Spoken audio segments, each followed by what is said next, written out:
thanks to everybody for showing up, and also, of course, a big welcome to the visiting prospective graduate students. It's a real honor and pleasure to be here at the University of Tennessee, my alma mater, a place that launched me in so many ways. And I just want to say also I had a wonderful time engaging folks and being engaged last night, both at the University Center and at Barley's, which is a new experience for me. That was fun. So what I want to talk about today is up there on the screen. I want to begin with two stories.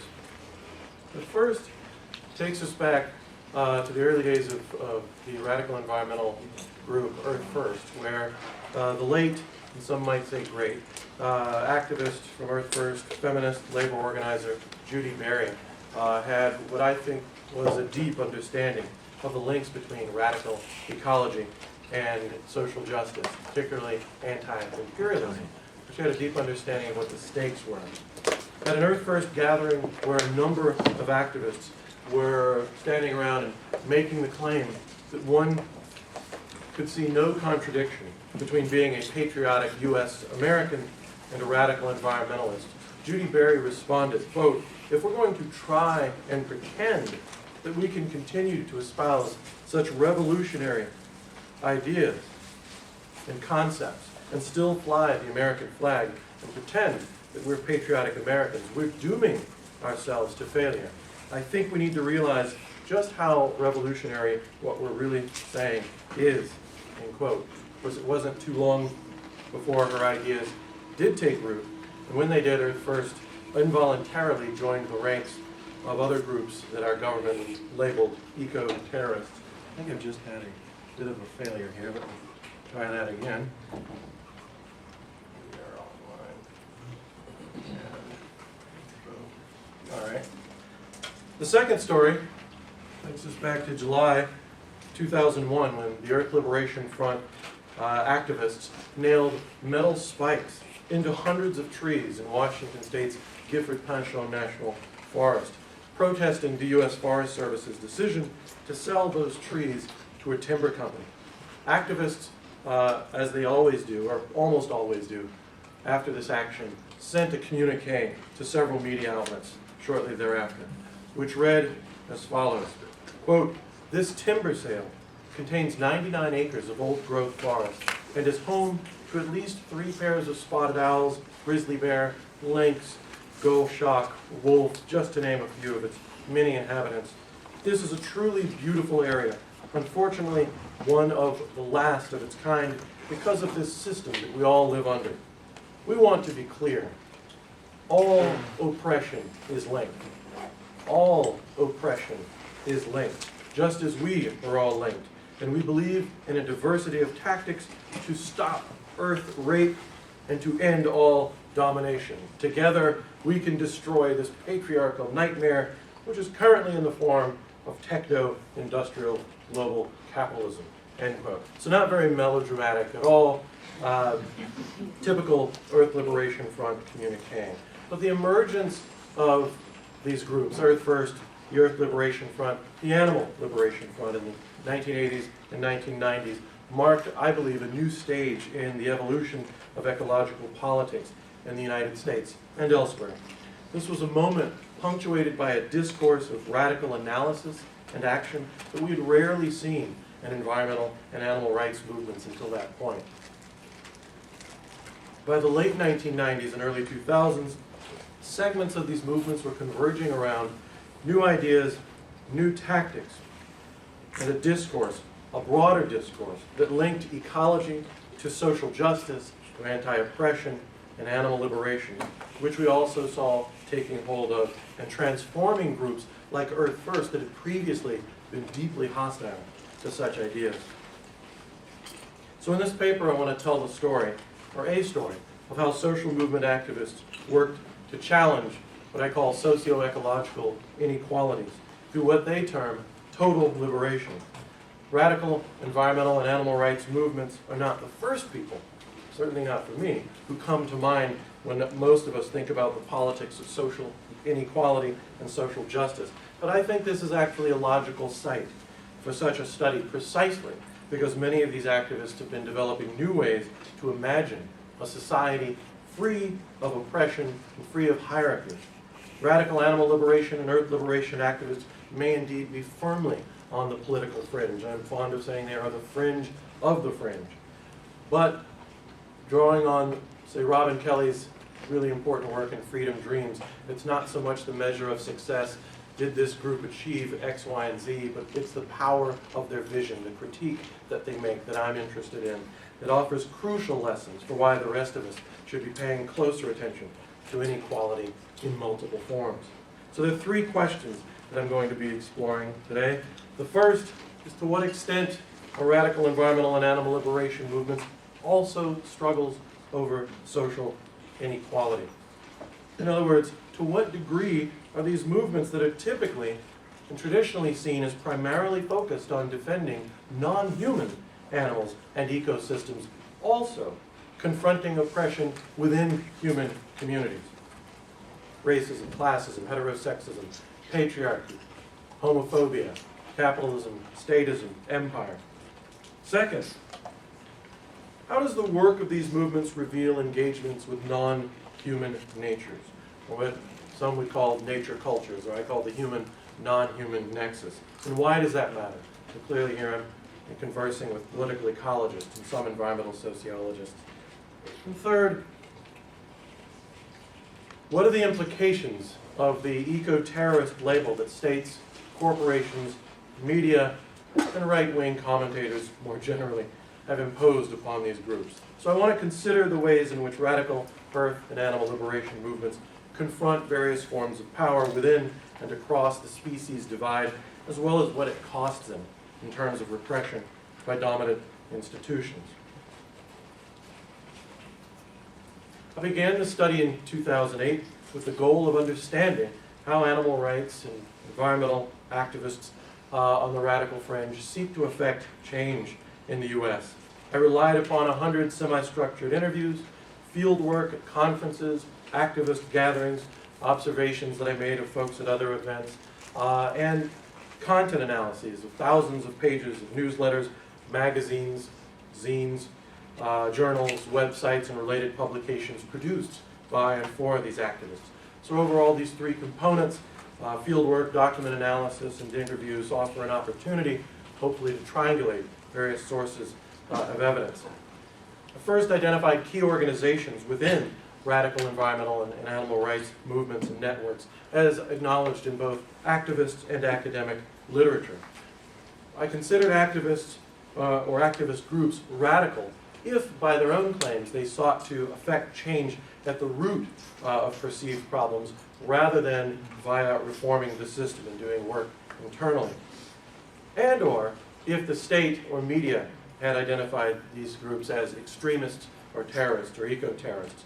And so while mainstream groups, and I'm painting broad strokes here, generally seek to reform and work within the political and regulatory system for animal welfare, for environmental sustainability, etc., these groups on the whole attempt to disrupt and transform that system, though in practice we find that some of these groups actually support a diversity of tactics, a combination of approaches to change, with an emphasis on external, that is, extra-systemic work.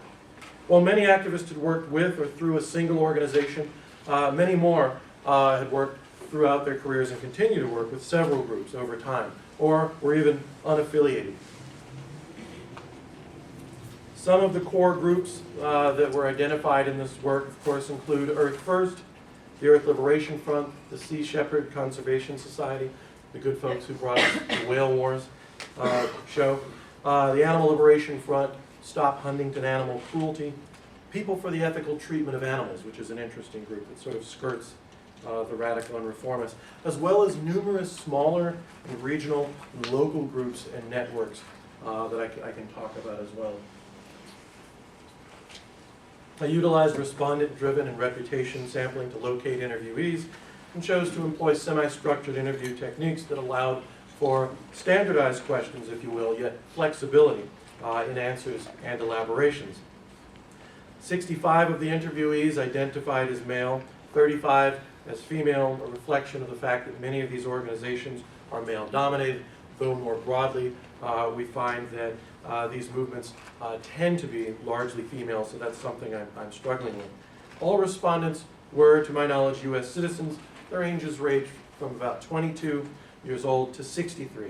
And in an effort to gain a deeper understanding of these movements and ensure that I was interviewing a wide range of participants, I attended several conferences, gatherings in various parts of the country, and some of this field work involved camping in national forests where I was conscripted to dig latrines and to assist with tree climbing and roadblock demonstrations. And at each event, I met activists who agreed to participate in the study. Finally, since these movements frequently involve activist participation in extra-legal and straight-up illegal activities, all interviewees were guaranteed confidentiality, so I used real names only if they gave me permission to do so. And as I've had conversations with some of you, you know that the Department of Justice, for some reason, was interested in this research and straight up asked me for a list of the people I interviewed. And luckily, when I refused, I had no more trouble from them. But this is, needless to say, been an interesting journey for me doing this research. So, I mentioned this thing called the total liberation frame. This is something activists have begun to articulate in the last decade or so. Total liberation frame emerged, I would say, beginning in the late 90s to early 2000s among radical animal rights and earth liberation activists and groups who were influenced and continue to be influenced by the politics of social justice that permeated many other social movements, social change organizations, and indeed academic disciplines on university campuses across the US and other countries. Ideas and concepts, for example, such as intersectionality, multiple and linked oppressions, whiteness, white privilege, etc., took hold in many of these spaces and had a noticeable effect on the languages and practices of social movements in the United States, and particularly these. So the idea that we can no longer understand, analyze, or resist a single form of oppression or inequality in isolation from other forms materialized, as we know, in feminist and anti-racist circles and intellectual networks throughout the nation. And we began to see these ideas appear in writings, speeches, and the actions of radical earth and animal liberation activists. These folks pioneered the articulation of this particular total liberation frame in their movement struggles as a way of speaking back to, perhaps correcting and transforming existing and previous frames and paradigms. And those of you who are environmental sociologists, you'll recognize some of those, specifically as the new ecological paradigm, deep ecology, ecofeminism, even the environmental justice paradigm, and social ecology, Murray Bookchin's work. So the total liberation frame is what? It's composed of 4 elements. I'm going to talk specifically about each of these now. The first is an ethic of justice and anti-oppression for people, non-human animals, and ecosystems. The second is anarchism. What else? The third, anti-capitalism. The fourth pillar, of course, is an embrace of direct action. So total liberation is both a materialist and cultural project seeking to literally reorder human, non-human, and ecosystem relations, as well as the guiding discourses and ideas that undergird them. Total liberation is, I think, a new frame and is drawn from, as I said, the challenges and speaks back to existing ecological movement frames and paradigms. Let's get to this first one, justice and anti-oppression for all beings. Beginning in the late 1990s, as I said, we saw increasing evidence of a convergence between earth liberation, that is radical environmental and radical animal rights activists, and a call for justice and anti-oppression politics, focused not just on non-humans and not just on ecosystems, but on people as well, and seeing those as integrated. This perspective developed through a set of propositions these activists articulated, which sought to understand the harm that human beings perpetrate against ecosystems and non-human animals as reflective of and linked to systems of oppression within human society. So, for example, on Earth Liberation Front communique from May of 1997, and this is perhaps the most famous one, began, quote, "Welcome welcome to the struggle of all species to be free. We are the burning rage of a dying planet, end quote. So following political ecologists like Paul Robbins, and who builds on the work, the very important work of Louis Althusser, particularly his notion of interpellation, we see that radical environmentalists, at least in this case, felt that they were answering a call, if you will, issued not only by other activists, but by the Earth and its constituent species and ecosystems to protect them, to defend them. This focus on the interconnectedness of justice for ecosystems, non-humans, and people stems from seeing exploitation and injustice as having similar root causes. According to one interviewee I spoke with, she said, quote, "It's really the same infrastructure. It's really the same societal norms that contribute to the exploitation of animals, the planet, and people." Nicole Sheen, which is her real name, she's a public figure. She works for the North American Animal Liberation Press Office, which is just that. It's an office that receives anonymous communiques from Animal Liberation Front activists after they've perpetrated or committed various actions, and then they make these communiques available to the public and to media outlets. Well, on this question of anti-oppression and linking oppressions, and specifically this concept of total liberation, she said the following, quote, "Total liberation provides agency for all. Every single being on this planet deserves liberation and freedom from social constructs that limit who we are, how we live, and how we interact with each other, human and other than human. Total liberation as a concept and in praxis recognizes that our oppression is inextricably linked and must be fought on all fronts." She continues, "We would only continue to perpetrate a hierarchical ordering of beings if we fought to eradicate speciesism, that is, the idea of the superiority of human species over other species. If we continued to fight speciesism, but not racism, if we continued to fight sexism, but not classism, heterosexism, and back to speciesism and ignoring that, and so on and so forth, we have but one common goal: to liberate ourselves and others from the systemic injustices of modernity," end quote. The second pillar, total liberation frame, is anarchism. Social movements like these that reject virtually any form of hierarchy, organically, I would say, lend themselves to anarchism. And radical earth and animal liberation movements are frequently shaped by such views. By anarchy, I mean a theory and a practice of governance that is rooted in anti-authoritarianism, mutual assistance, cooperation, consensus-based decision-making, decentralized and autonomous community building and governance. Anarchists, of course, are not only critical of, but are generally opposed to the development of states. They reject conventional forms of governance via states out of a concern that such forms of power are inherently corrupt and predisposed to exercising what our friend Max Weber called a monopoly on violence. Many earth and animal liberation activists view that monopoly on violence as a legitimating function that extends to social control over vulnerable populations, human, non-human ecosystems. As one activist stated, quote, "The reality of this world is, as you look at the loss of human life and any forms of life, Republican and Democratic parties are responsible for more mass death than anything else on the planet. And the planet itself is threatened by these interests. So it's not surprising that to protect their own interests, they create an infrastructure that supports what they do and opposes anyone who disagrees," end quote. So anarchism is a core component of this frame, linking concerns about hierarchy among people, non-humans, and ecosystems to a distrust of states and the power that they embody. Anarchism's antipathy for state institutions is complemented by its attempt to offer alternatives that involve different ways of thinking, different ways of living, governing, and decision-making, a cultural project, if you will, in which coercion, authoritarianism are minimized and cooperation emphasized.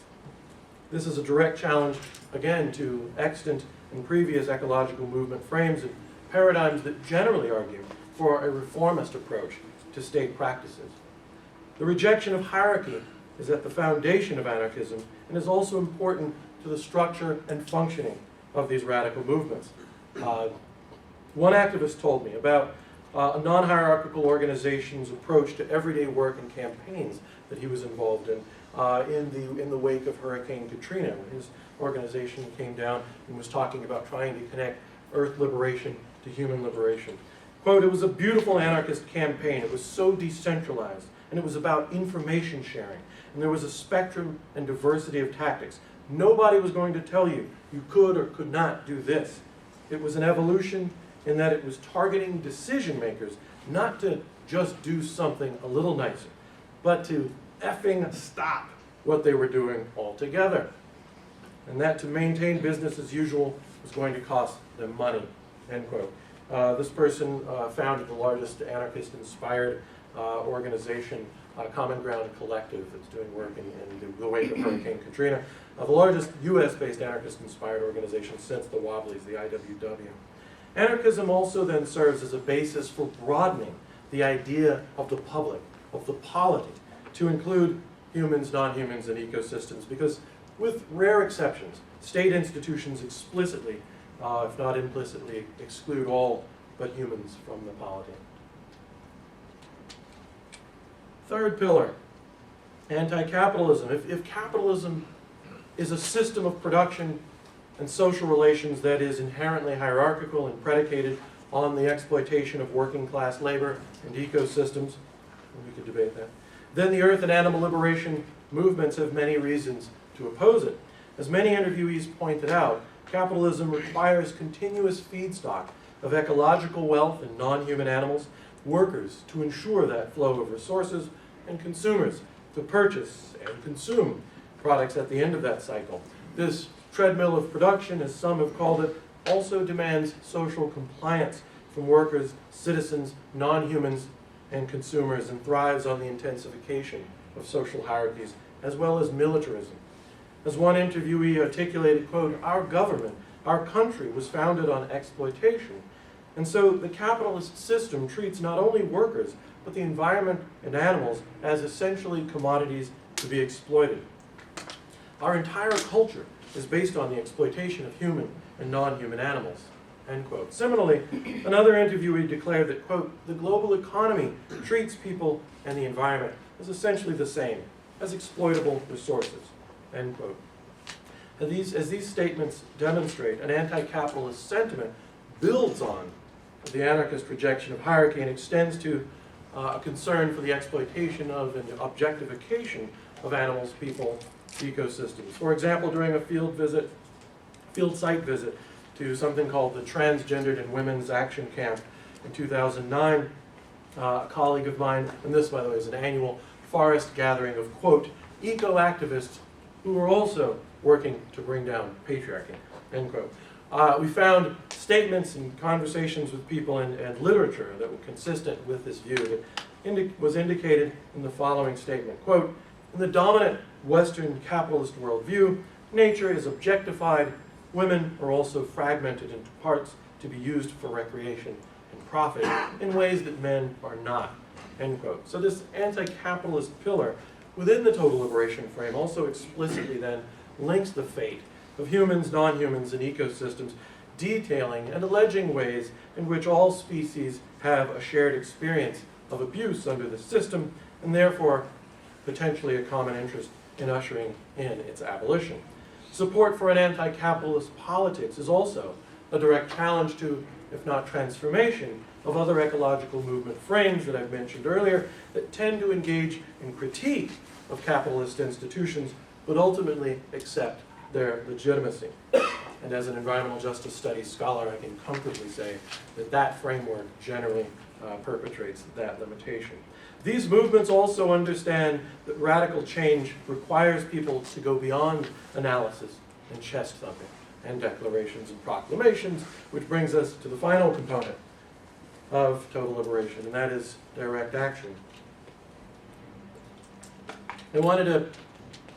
Direct action is the fourth and final element of this component for a number of reasons. One of which, of course, is that it tends to, any story about these radical movements tends to lead with that. And that really tends to drive the discussion. And I'm happy to discuss direct action, I'm going to be talking about it.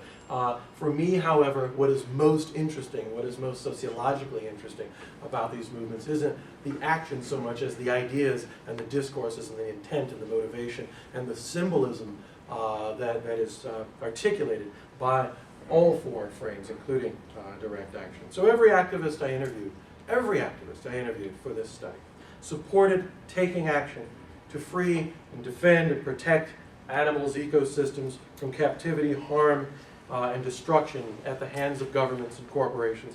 And each activist expressed the view that it was her or his duty to intervene in an injustice if they know that it is happening.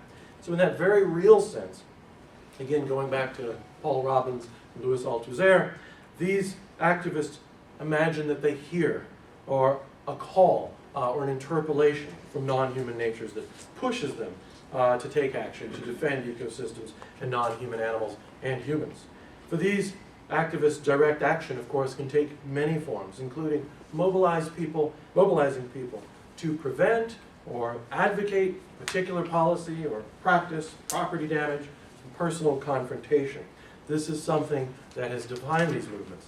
Personal confrontation. Personal confrontation in public and even private spaces is a direct action tactic of choice for many of these activists. Camille Hankins, her real name, a well-known animal liberation activist who regularly leads home demonstrations against corporate targets. She told me, quote, home demonstrations. It's generally when we get 4 or 5 people together demonstrating about fur, vivisection, etc. We've had 5 years of demos against Andrew Baker, who is the CEO of Huntington Life Sciences, which is really a bête noire of the animal liberation movement, alleged to kill upwards of 500 animals a day in product testing. Camille Hankins continues, we've built relationships with his neighbors there.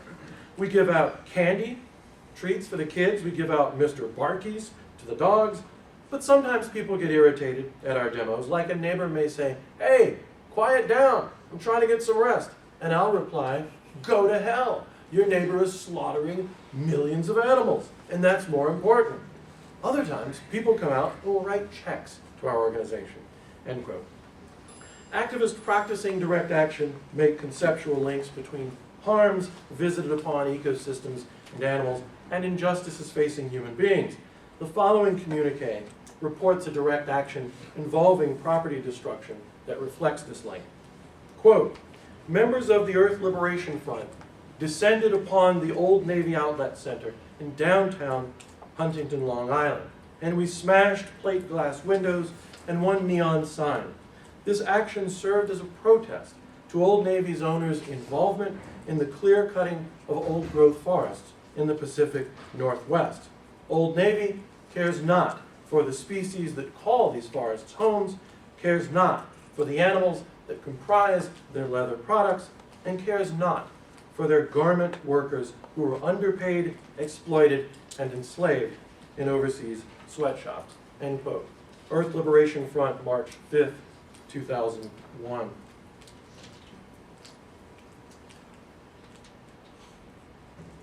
Thus, direct action, then, is a core part of these movements' tactical repertoire and a critical component of the total liberation frame. It also represents, in my view, a major challenge to extant ecological frames and paradigms, and that many other ecological movements support only a limited range of activities intended to bring about change, often drawing the line at illegal actions, property destruction, and personal confrontation. Moreover, direct action indicates the centrality of the human, non-human question among radical activists. Here, just for drama's sake, we have an infamous, on the left, photo of the Vail arson action that the Earth Liberation Front took credit for. They made the very contentious claim, very debatable claim, that the expansion of the Vail resorts in Colorado were threatening the lynx. The documentation of that, I think the jury is out on that.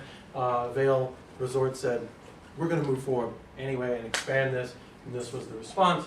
And then on the right, you have a classic Animal Liberation Front action, or right after an action, releasing, liberating, freeing, stealing, whatever your choice of words, beagles from an experimental lab. So Direct action, as I said, then indicates the centrality of this human, non-human question for these activists. In the sociological literature on social movements, we find that there are significant and unexamined roles of non-human natures in motivating movement frames, motivating activists to engage into action, as well as a whole host of other aspects of movements. More precisely, the varied and multiple ways that movement frames, ideas, values, goals, tactics, and actions result from the interactions between human and non-human forces has been under-theorized in this literature. The unstated assumption has been, of course, that social movements are entirely human-led processes that occur because humans motivate other humans to adopt such ideas and values and perhaps support and engage in direct action, independent of other forces. But as scholarship from a whole host of fields, including environmental sociology and political ecology, indicate there is nothing that humans do that is entirely isolated from the influence, if not guidance, of other species, ecosystems, and inanimate objects. I've been reading some of this literature on object-oriented ontology, which is very instructive. And this applies to social movements and politics as well. These activists interact with each other, as well as non-human natures and objects, in their imaginations and via direct physical contact and through their writings, their words, and their actions. Political scientist and environmental studies scholar Stephen Vanderheyden has written about this. And he describes the targets of radical environmentalists, that's just one example, as, quote, inanimate objects, such as machinery, buildings, and fences, that contribute, contribute to ecological destruction. Inanimate objects that contribute to ecological destruction, suggesting a view that these non-human technologies are complicit in ecological violence. Some scholars, myself included, might concur. Following political ecologist, environmental sociologist, I would suggest that such objects, along with non-human natures and ecosystems, can also participate in ecological protection and defense. In many ways, then, these radical activists, again, are interpolated by inanimate objects such as bulldozers, fences, buildings, laboratories, etc., to disable and destroy those objects in order not only to prevent short-term harm to these beings, ecosystems, humans, non-humans, etc., but to send a message to other humans who routinely use those implements in allegedly destructive ways. The agency, then, of these non-human objects lies in their capacity, at least according to their respective users, to destroy or prevent the destruction of life. But again, of course, perhaps the strongest interpolation that occurs by non-human actors is the call, if you will, by non-human animals and ecosystems that human activists feel they are answering in the name of defending all life. The following statement from an animal liberation activist sums up those dynamics. Quote, all animals are simply disenfranchised nations in search of the one thing that every sentient being demands, freedom. They are not property. They are not objects. They are not commodities. The earth and its inhabitants do not belong to humans under any circumstances. So when inanimate objects, like buildings and machines, are destroyed during an animal liberation, the property destruction issue is justified, they claim, because an animal's inherent right to be free trumps economic damage, and buildings that exist to torture living beings deserve to be eradicated forever. Exclamation point, end quote. North American Animal Liberation Press Office communique, 2009. So I therefore argue that what we are witnessing with radical earth and animal liberation movements is an opportunity certainly to debate the merits and the ethics and the politics, the morality of these movements. Certainly, that takes up 99.99% of the bandwidth. But it's an opportunity for sociologists, for example, to extend social movement theory into the realm of the non-humans, specifically this nexus of human-non-human interaction. And I view the total liberation frame as a mechanism that unveils the presence and power of non-humans and how their agency and their interpolation of human activists might reveal how collective action frames in particular and social movements in general are phenomena that are not restricted to the rather narrow bounds of the human, of human action and thought. They necessarily involve interactions with non-human ecosystems, animals, and technologies, including the built environment. And I understand Professor Sherry Cable has taught a class on the built environment. I've got a lot to learn from that. So I've asked for that syllabus.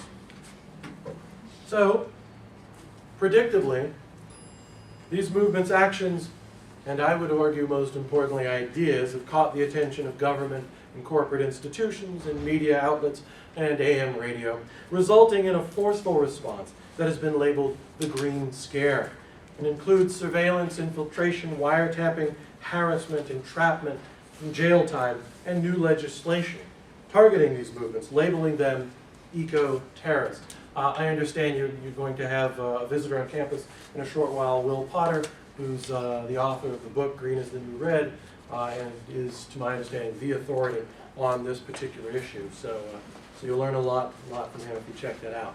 In 2005, a prominent federal government official from the FBI, Department of Justice, declared these groups I'm talking about here today, radical earth and animal liberation activists, to be the #1 domestic terrorist threat in the United States.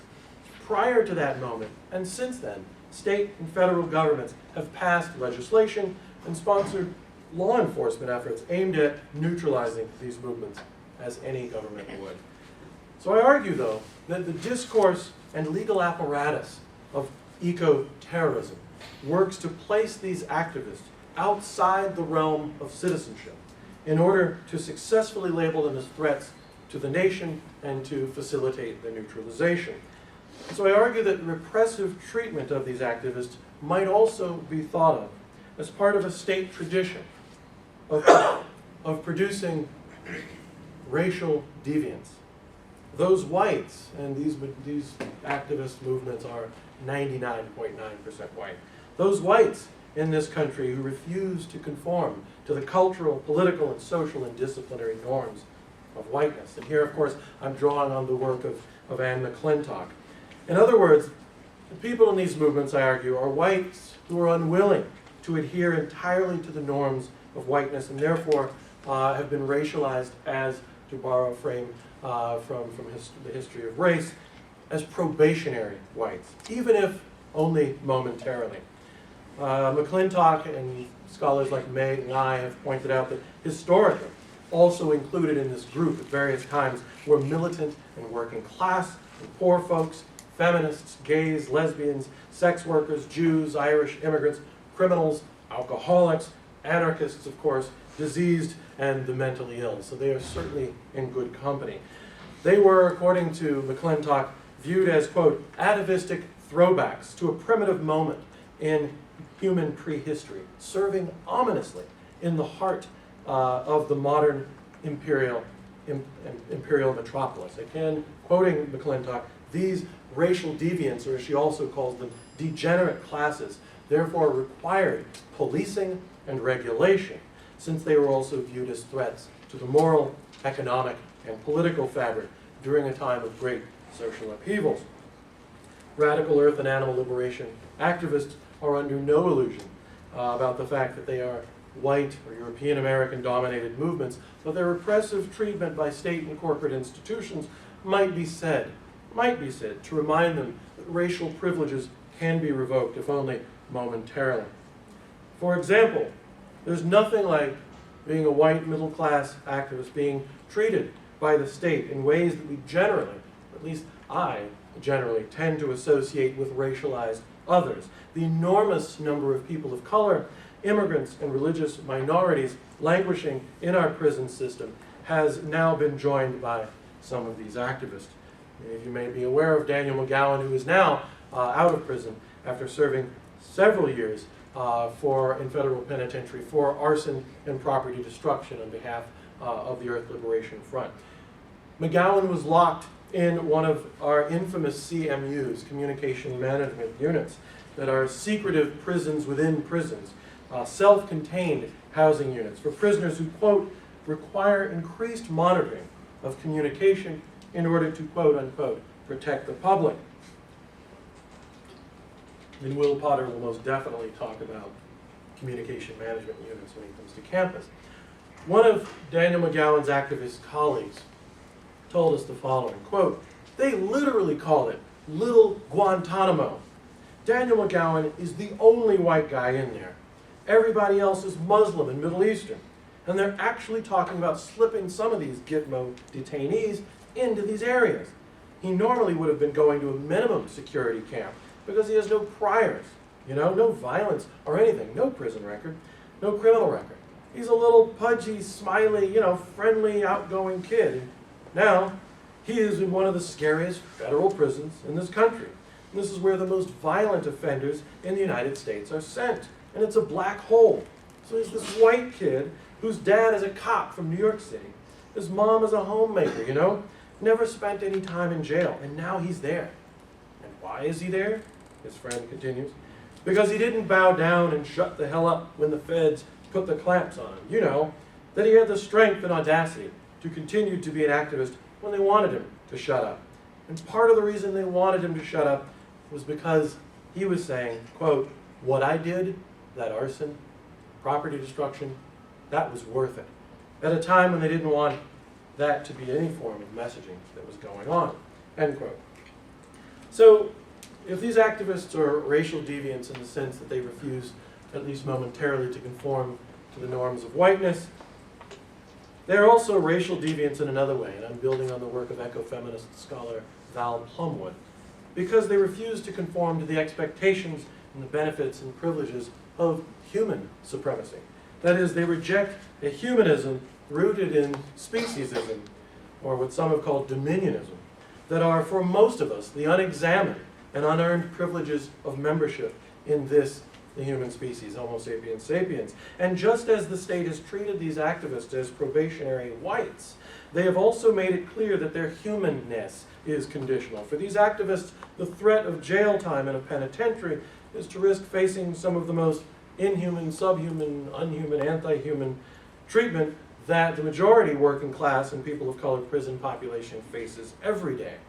Thus, these radicals are racial deviants in two ways, as white activists who refuse to conform to whiteness, and as human activists who are anti-humanist and anti-dominionist. After all, as Kalpana Seshadri reminds us, to be fully human is also, in a very real sense, to experience whiteness.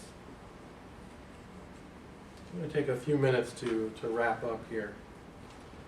The activist movements I'm considering here articulate a vision of what they call total liberation, which sees racism, heteropatriarchy, classism, speciesism, a whole host of other isms, capitalism, empire, etc., hierarchy more generally, as threats to life itself for oppressed peoples, species, and ecosystems. Answering a call, that interpellation from non-human natures, and engaging non-human natures, as well as top technologies and other objects, these movements organize and mobilize in favor of symbols, of signs, of metaphors, of language, of representation and practices and structures of equality and justice to do what social movements have always done, to imagine an attempt to create a better world. Only this world would be based on the idea that inequality and unfreedom in all of its known manifestations would be eradicated. In so doing, they attempt to challenge and transform extant and prior ecological movement frames that were much more timid about offering such transformative approaches to inequality, hierarchy, and tactical approaches. So yes, these movement activists articulate a frame that is as much a social justice framework as it is a quote-unquote ecological framework. In fact, the point is that these are inseparable. With regard to the question of their engagement with non-human natures, these movements are perhaps posing the most fundamental question one might contemplate. What does it mean to be human? For many of us, to be human has meant to embrace and benefit from and be completely unaware of hierarchy and the privilege of membership in a particular species. To be human has also meant to participate in various forms and systems of hierarchy that rank and sort humans by social categories such as class, ethnicity, nationality, race, gender, sexuality, age, ability, nationality, etc., to distribute power and privilege unevenly. These ideas and practices, of course, are now being called into question by individuals and groups who see them as a threat to the future of all species, not just their own. What it means to be human, then, is a topic that is up for discussion, debate, and perhaps transformation. Furthermore, what are we to make of the green scare and the discourse and policies directed at quote-unquote eco-terrorism? Well, the new legislation and law enforcement practices directed at these movements reflect a rather long history of, in the U.S. and many other settler colonial nations, that define property as quote-unquote, defines property damage as quote-unquote terrorism, and links such acts to those who are identified as outsiders because of their citizenship from other nations and or because of the nature of their political ideas and affiliations. If you're interested in history, certainly in the United States we could go easily back to the 1903, the 1917, and 1918 Immigration Exclusion Acts, the Anarchist Exclusion Acts, for solid documentation of that point.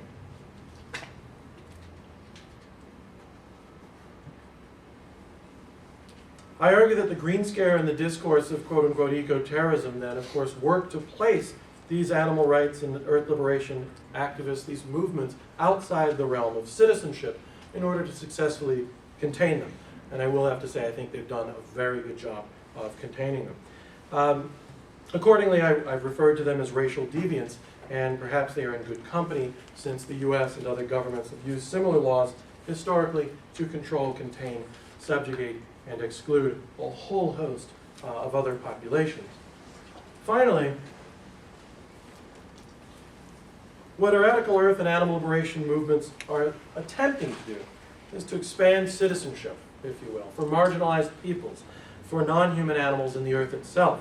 We've been aware of the recently revised Ecuadorian Constitution that seeks to change the status of ecosystems from being regarded as property under law to being regarded as rights-bearing entities. So there are some non-anarchist ways in which this is being pushed forward. But these are long-standing and emerging concepts of ecological citizenship that attempt to decenter humans and expand the category of personhood and citizen itself. Extending citizenship and belonging to ecosystems and other or more than humans has the potential to transform the very idea of citizenship and perhaps the rights and responsibilities and the state power that is traditionally behind these concepts. Specifically, it might disrupt both the state and the market's traditional uses of citizenship by refusing the violence and containment of the quote-unquote natural resources and property functions that non-human nature generally serves. So these activist movements have discourses that might be said to expand ecological citizenship for people and non-human nature, which the state and capital, I think, rightly perceive as a threat and therefore label such ideas as terrorists.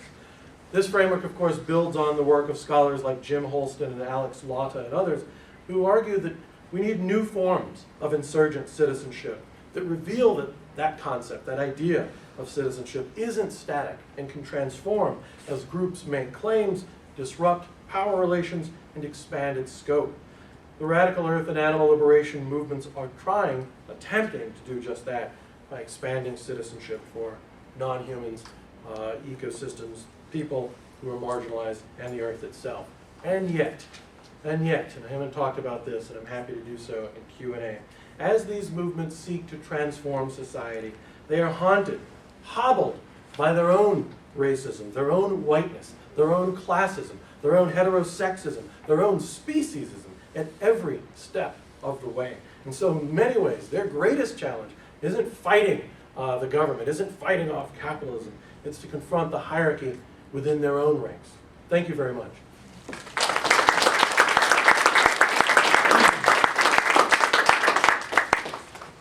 Okay, so I'm happy to take questions. Yes, Danielle? I have two questions and a comment, which kind of answers partially answers the second question. The first question is,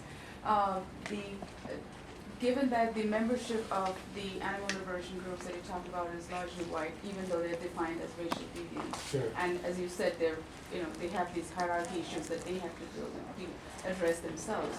Did you see in the course of your field work any kind of coalition building with environmental justice groups at all? And so let me just ask the questions. Okay. The second one is a more theoretical question, that environmental justice, do you think the theoretical framework of justice as we have it now is well equipped to address the questions that you're asking here?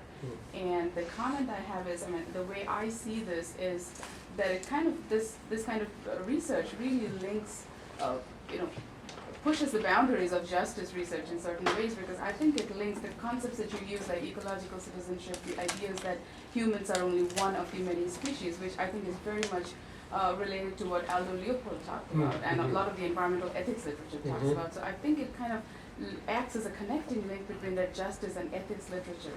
So that could be one way justice, theory could probably incorporate some of these ideas in its framework, because I think justice framework, the way we have it now, is somewhat limited in addressing some of these, these multitudes of questions that have emerged in different types of movements around the world. Thank you. So yes, the first question is, do we see coalition building between some of these groups and say, environmental justice groups? Rarely, but we do see it if we define environmental justice more broadly. Let me see two examples. In 1998, 1999, there was a coalition of Earth Firsters, people from the American Indian movement who were talking about environmental justice, indigenous rights, sovereignty, and a whole host of other people who came together to try to prevent the rerouting, we talked about this, the rerouting of a state highway, Highway 55, and this is in the Twin Cities, that would have gone right through what Native folks were claiming and what their white allies were also then claiming was sacred land. And so they ultimately did not prevent the rerouting of the highway, but they were able to save Coldwater Spring, which is a 10,000-year-old water spring that is apparently really, really good pure water that even the city of Minneapolis has used when their water supply has failed. And and I'm primarily interested in exactly that question. How did that coalition formation begin? How did it take root? What were the pitfalls across these various divides? So that is one example. Another example, and I haven't taken a close look at this, but I've seen a bit of documentation on this, is a number of years ago there was the struggle in Liberty City in the Miami area, and they called it this squatter village. They think they called it the Umoja village, and Max Rameau has written a book on that. And as with the Minnehaha Free State case in Minnesota, there in Florida we saw Earth Firsters working with mostly African American communities of color who were being evicted from their lands, and plenty of problems, plenty of racism, plenty of conflicts going on, but trying to work through those differences and those historical sort of power relations and that history of problems between groups. And people said, yeah, we were happy that Earth First, these folks, these white hippies came in and imported some of the methods they'd been using for forest defense into the urban milieu. But those are exceptions to the rule. So the question about justice, I really like that. I need some help on that. That's why I'm reading your work. I agree. I think Aldo Leopold, environmental ethics, is a really great way to sort of also historically situate this movement. People have been writing about this for some time. It's not necessarily a new idea. One of the terms that some people in this movement have been using is transformative justice, and by that I think they mean sort of taking these classical and traditional sort of notions of justice, whether it's procedural, utilitarian notions of justice, justice is fairness, etc., and trying to transform those in a sense beyond, in a framework that takes us beyond the state. Paul, you sent me a great citation, Nancy Peluso and Jesse Ryboat. I haven't read it, but the summary you gave me sort of makes me think that maybe that's a productive way to go, thinking of, if we think about post-status notions of justice, according to your summary, they were thinking not so much about rights as a bundle of powers, I think is the term, and that may be a productive way to go. One thing that I have talked about and written about in various sort of theories of justice that, say, David Schlossberg and others have used is this idea of recognition. And I think that's extraordinarily important. I do worry, or I think I'm cautious about the idea of justice and recognition, because to me, and I'm guilty of this as well in the paper that I just presented, it smacks of this notion of inclusion. and inclusion into what, right? And so many of the reformist social movements that we've seen in human history, and certainly U.S. history, have largely been inclusive, and I think we can debate to what extent that has actually transformed the system. And I'm struggling with that as well, so I definitely could use some help. Thank you. Let's see, who we go for? In the back, John. I thought this was really interesting, David. I'm glad for your final comment on internal hierarchy or internal prejudice. I can't help but, so I have two questions of interpretation. I can't help but hear the McGowan's friend as not, now I understand that the racial deviance is an imposition by state, Yeah. but the response by his friend sounds like articulation of racial privilege, Okay. right? It sounds like they're saying, geez, they're treating him like some Muslim, Right. right? Exactly. Which seems enormously problematic Right. on one hand. And on the ecological citizenship, I think that's really interesting. But I mean, my understanding of the Ecuadorian shifts, the Ecuadorian constitutional reform, Oh, okay. has much more to do with has less to do with the dominion of Pachamama, the dominion of the earth as some kind of citizen, and more more the power of indigenous people over the resource area, Okay. right? And so it's not. I mean, I think that what can happen there, what can happen in Bolivia, especially with lithium reserves and other things, I think what can happen there is a much more sensible stewardship of extraction. But I think it has a little bit more to do with human conflict than the elevation of. I think the elevation of the earth is the trope. Mm. I think it's about human conflict over resources, about group conflict.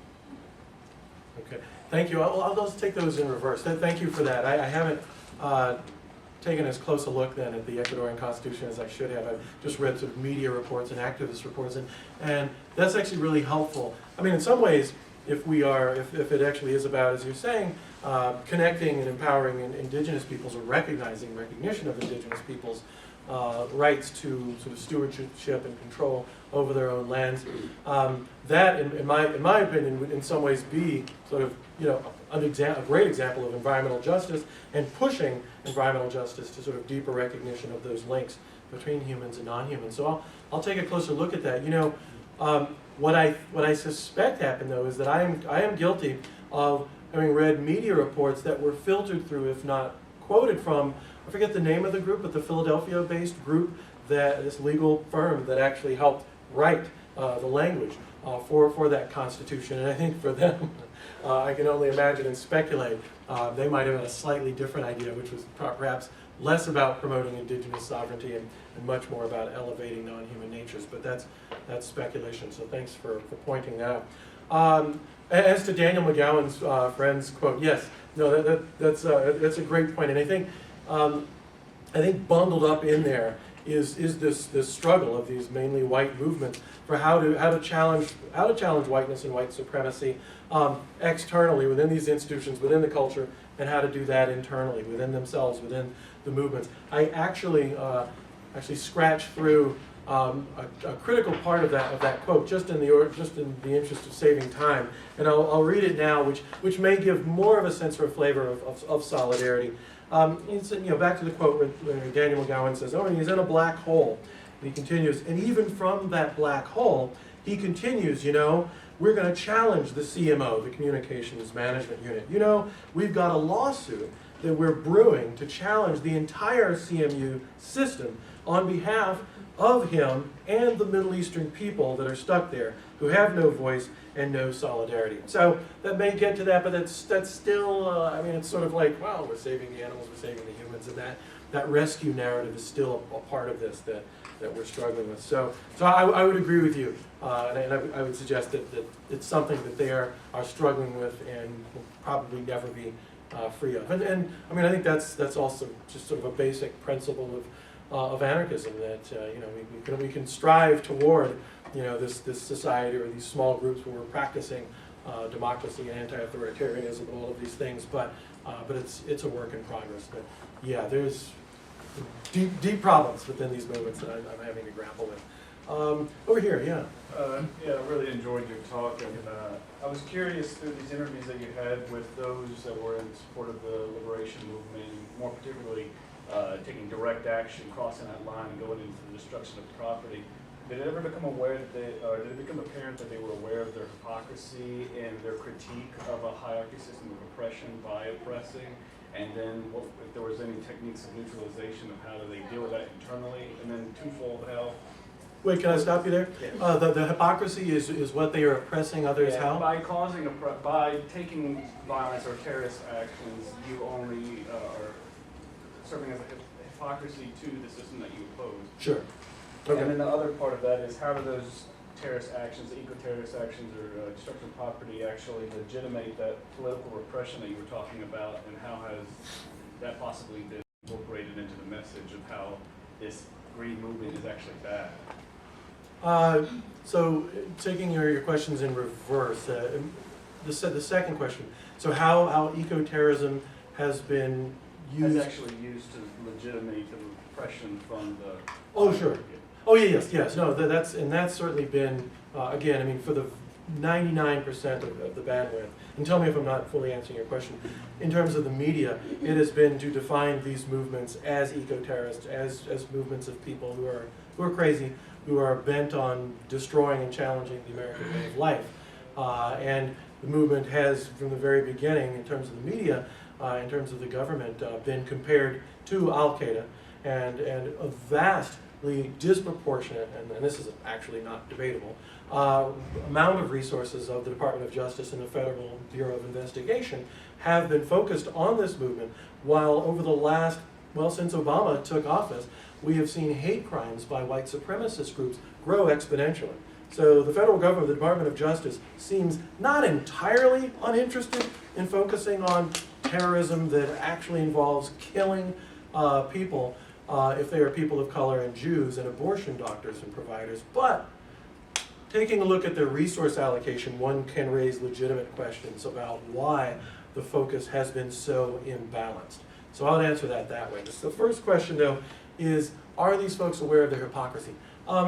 They, of course, as you can imagine, wouldn't describe it as hypocrisy, and that's the whole point. The hypocrisy for them is for the rest of us to say that we're living in a democracy, we're living in a free society, when according to these movements, this isn't a democracy, this isn't a free society, it's a society that's built on conquest, genocide, speciesism, and domination of whole hosts of other groups and ecosystems. So they don't see it as hypocrisy at all. However, there are really deep, rich, and frankly knockdown, drag-out debates about these tactics within these movements. Not everyone is agreed that direct action should include the whole toolkit. And so you do have, of course, within the mainstream or reformist, environmental, and animal rights activist movements, animal reform and welfare movements, a real divide with these folks. But even within these radical groups, there has been this a serious discussion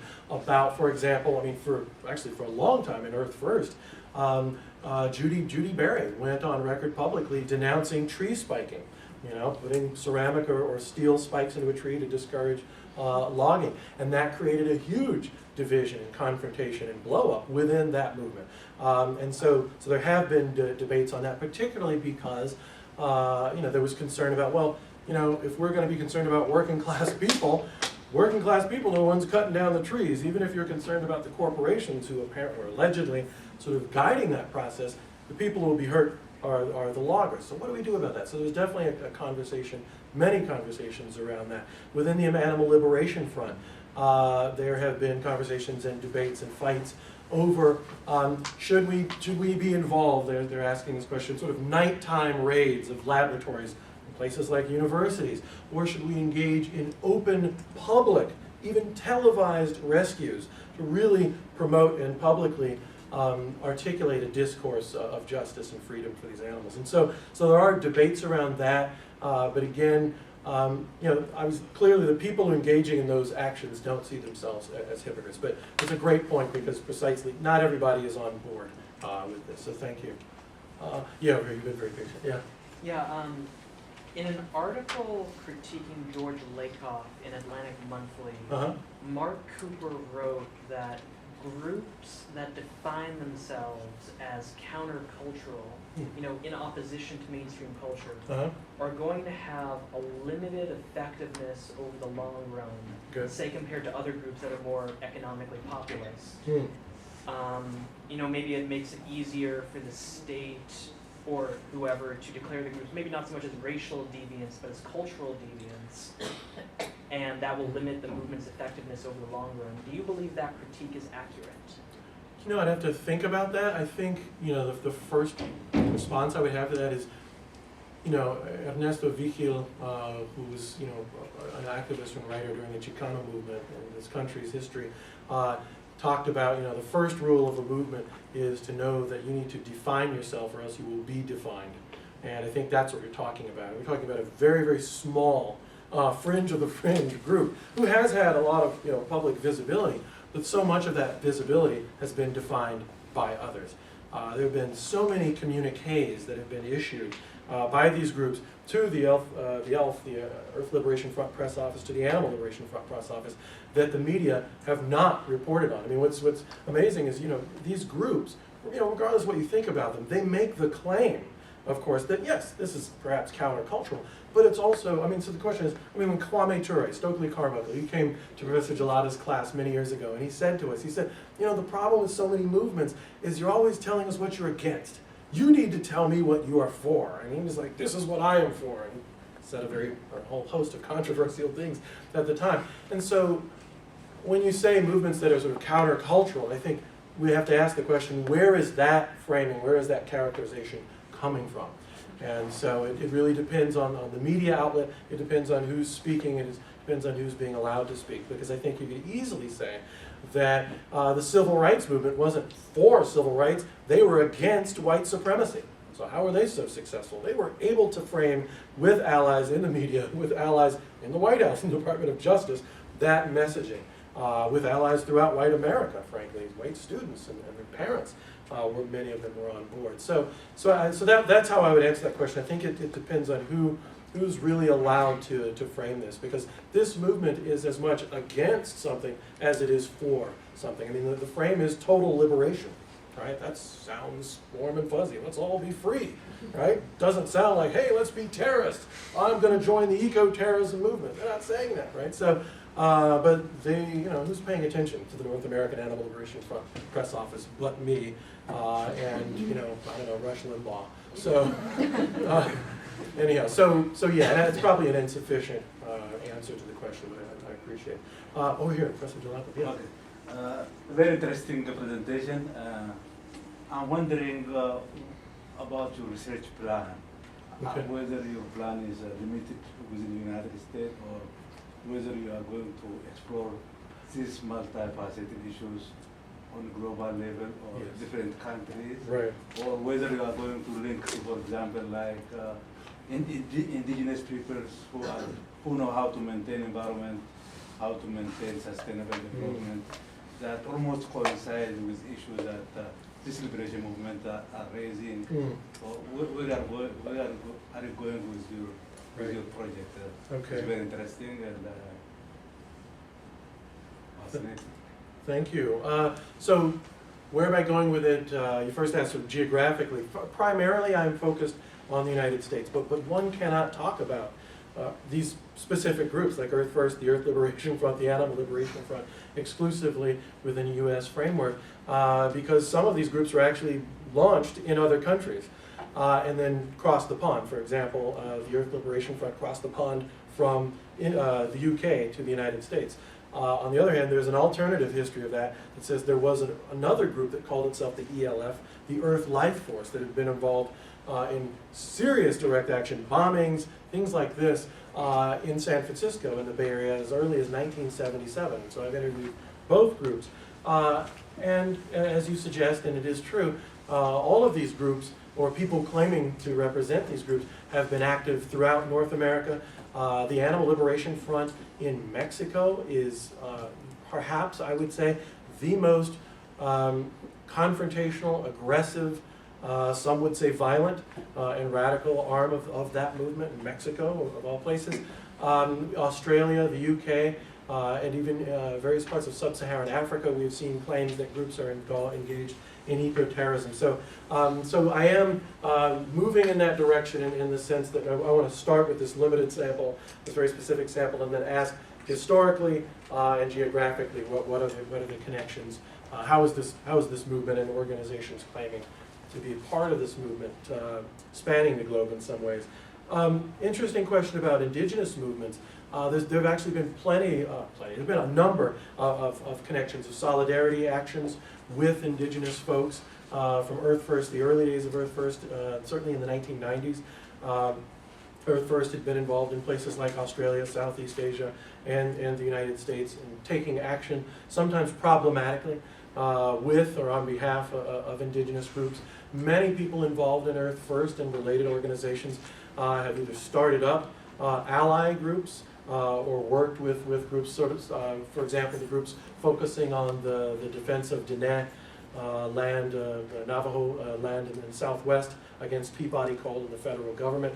And some of those actions are indeed problematic, and I would argue colonial, in the sense that white people sort of taking control of what these movements look like. But many of those folks are very aware of those inequalities. What I find really interesting, though, and this I think gets to your question as well, is that, and Will Potter may talk about this, that since so many people in this movement have been imprisoned and some would say harassed by law enforcement, they've had to look around and say, well, is there any history of this in the United States or elsewhere?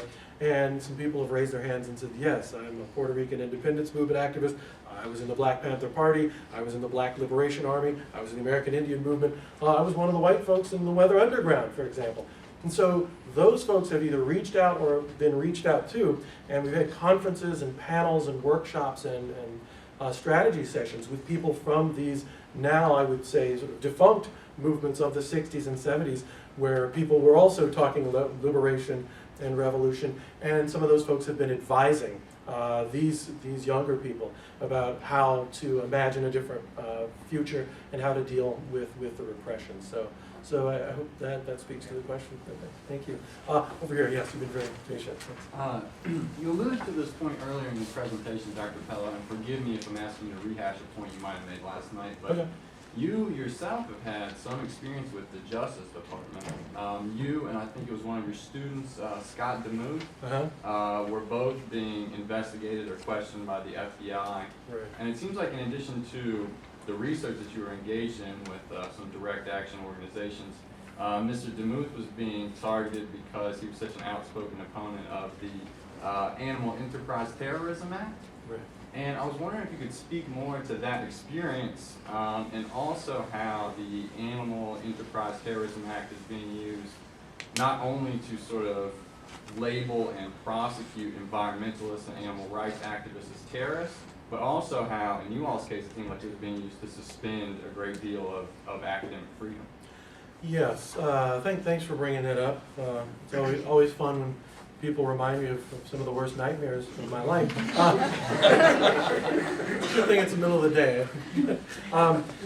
Yeah, I can't speak eloquently to that. I mean, I think you summed it up actually quite well. I will say this. I want to begin by saying that the Department of Justice, the FBI, to the best of my knowledge, followed the rules.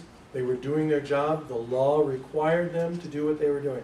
They were investigating an actual and real crime that the Animal Liberation Front, or people claiming to be members of the Animal Liberation Front, did commit.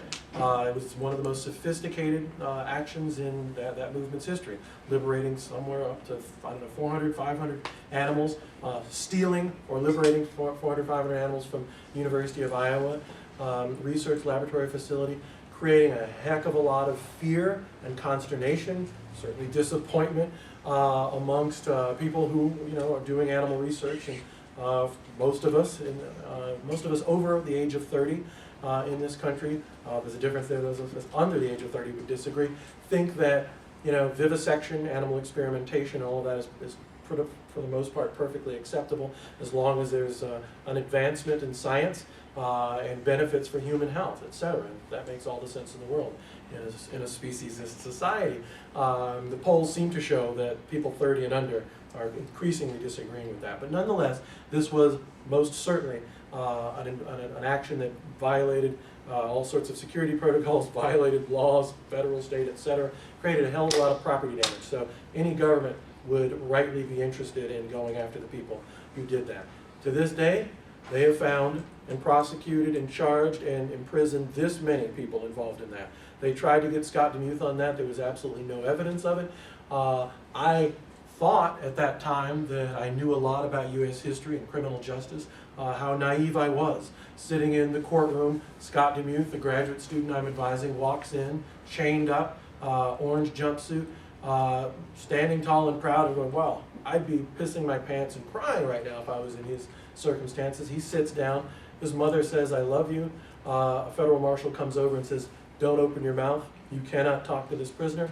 The DA, the attorney, state's attorney, who was prosecuting the case for the Justice Department, said the defendant, meaning Scott DeMuth, is an anarchist. We know this because we have found anarchist publications in his home. Therefore, he is a domestic terrorist.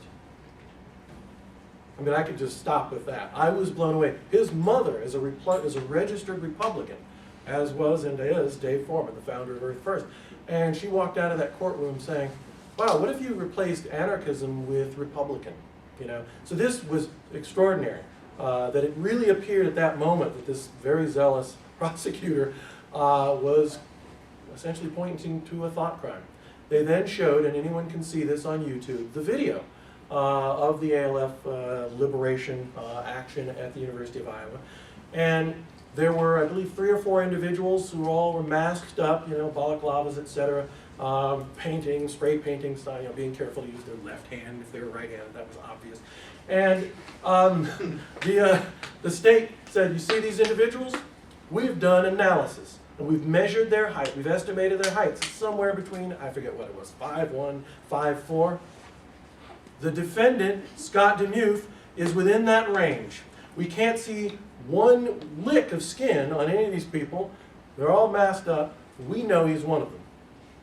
He served 5.5 months in prison for that. Now, where was the evidence? All right, obviously that was a bunch of bunk. They found on Scott DeMuth's computer website downloaded information that contained the addresses of every, at that time, fur ranch farm in the United States of America.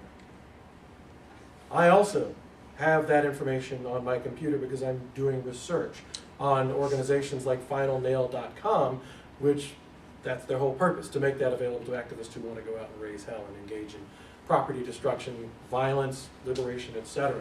So if the only substantive thing that they got on this guy is, other than being an anarchist, having the gall to think that the best government is that which is smallest, which sounds sort of like a Republican in my mind, was that he had this material on his computer, then take me away. Anyhow, but again, they were very cordial, very professional. Many activists said, oh, they're harassing David Pellow. That wasn't a term I would use. They were just doing their job. But they did cross the line, in my opinion, when they asked me for the actual names of people whom I may or may not have interviewed. And they listed some names, which suggested to me and my research team that perhaps they know something. Who knows? These sorts of things breed paranoia. But I did lawyer up, and I'm trying to be more careful in terms of the research I'm doing. And I use this as a teachable moment around research ethics. And I don't think, as much posturing as I may be doing up here, I don't think it's cut and dried and black and white. There are a lot of gray areas. If you are involved in a group, I don't care how unjust you think it is, or you may think it is that these groups are being labeled or defined as eco-terrorists. If you're involved with those groups, you have to understand that you've got to be responsible and accountable for your actions, whether you're a professor or an activist. So the Animal Enterprise Terrorism Act passed in 2006 at the behest of universities, research corporations doing animal research, various other groups, pharmaceuticals, GlaxoSmithKline, and all of the rest, were very concerned. I mean, this is an update on the 1993 Animal Enterprise Protection Act, and they upped the ante. They expanded the range of facilities and businesses and institutions that, if targeted, could be then subsumed within this. Then you are a terrorist if you're doing that. And they then used the terrorism enhancement, extra time for engaging in this crime. Many a lawyer has said this is extraordinary, this is overreach, it's unconstitutional in some people's opinion. The Center for Constitutional Rights, which is no organization to sneeze at, believes this very, very deeply. And one has to ask the question, is it okay for me to go out and peacefully protest with a placard against a fur company, as some people I've interviewed have done, against a circus, as many people I've interviewed have done, against a laboratory? Down with speciesism, liberate the animals. And if that action produces a decline in that business's profits to a certain extent, that meets the standard of ecoterrorism. I can then be labeled a terrorist and locked up. So I think we do have to ask the question, what is going on here? What public interest or private interest, whose interests are being served here? And what the short-term and long-term implications are for constitutionality, for the democracy, and for the future of social movements. As I've said, this has been very effective at neutralizing these movements. Very effective. So, thank you. Over here. We're actually out of time. Oh, I'm sorry. Unfortunately. But thank you very, very much. Thank you.